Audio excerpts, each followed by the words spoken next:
Umpisahan na natin ang ating pagbibigay ng serbisyo publiko mula sa ating satellite office sa Caloocan. Makakasama natin si Sir Rudy Vizcaya, ang coordinator ng Ako Bicol Party List. Si Andre Balucas at ang kanyang hinaing ay para naman sa kanyang ama na dumaranas ngayon ng sakit sa puso at kinakailangan sumailalim din sa isang operasyon. Kailan niyo po nalaman na ito pong tatay niyo ay meron na pong sakit sa puso?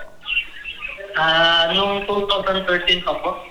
2013, so isang dekada na din na iniinda ni tatay ito pong sakit niya sa Mahigit puso. isang taon na po. Opo. 2013, so dekada na. Yes po. Ang taon po. Tama ba? 2013 o 2023? Ay, 2023 po pala. Ayan, so isang taon. Akala ko 2013, kaya dekada na, no?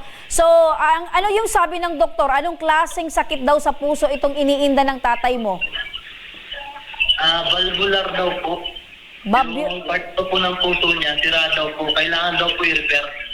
Opo, kailangan i-repair yung babula ng puso ng tatay mo. Opo. Opo. So, kailangan sumailalim yung tatay mo sa isang operasyon. Opo. Nasa magkano naman daw yung kakailanganin po ninyo para maoperahan yung tatay mo? Estimated daw po na 900,000 daw po. Estimated 900,000. So, napakalaking halaga, no? So, matanong ko kayo, paano nyo natutususan itong mga pangangailangan at gamutan ng tatay ninyo? Nilalapit ko po siya sa mga government agency po. Kayo ba ay nag-aaral pa or may trabaho na? Tapos na po ako mag-aaral. Nag-a-apply pa lang po ako. Opo. So, kasabay ng pag-a-apply mo sa trabaho, isinasama mo sa paglakad mo itong paghingi ng tulong sa mga government offices? Opo. Sinasabay ko na po. Opo. Ilan ba kayong magkakapatid? Dito po kami magkakapatid. 7. Pang-ilan ka?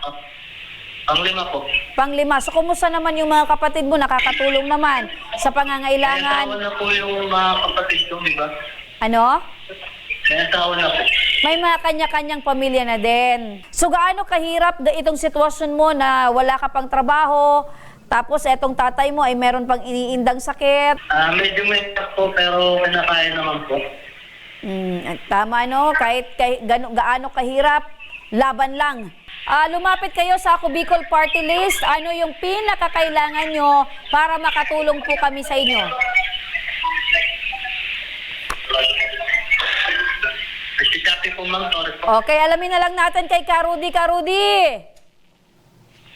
Ito nga po, ito nating kababayan na taga rito rin. 175, Caloocan. Isa naman ang ating tutulungan na naman.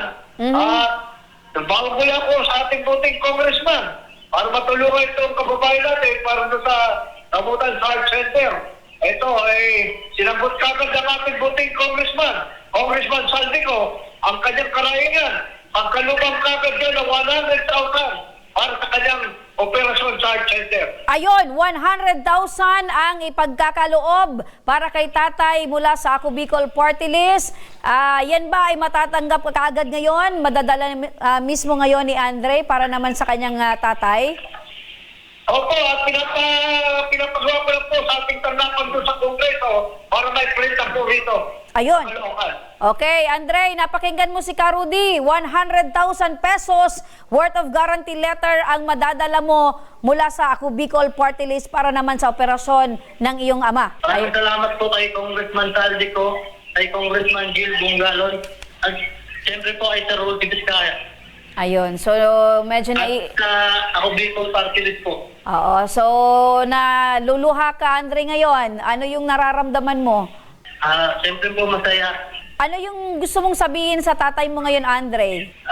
Magpagaling lang po siya. Sana po magpalakas pa po lalo. Ayun. So, maraming salamat, Andre, sa pagiging mabuti mong anak. At syempre, ang hiling din namin para sa iyong tatay ay tuluyan ng gumaling. Maraming salamat. Maraming salamat po, ma'am.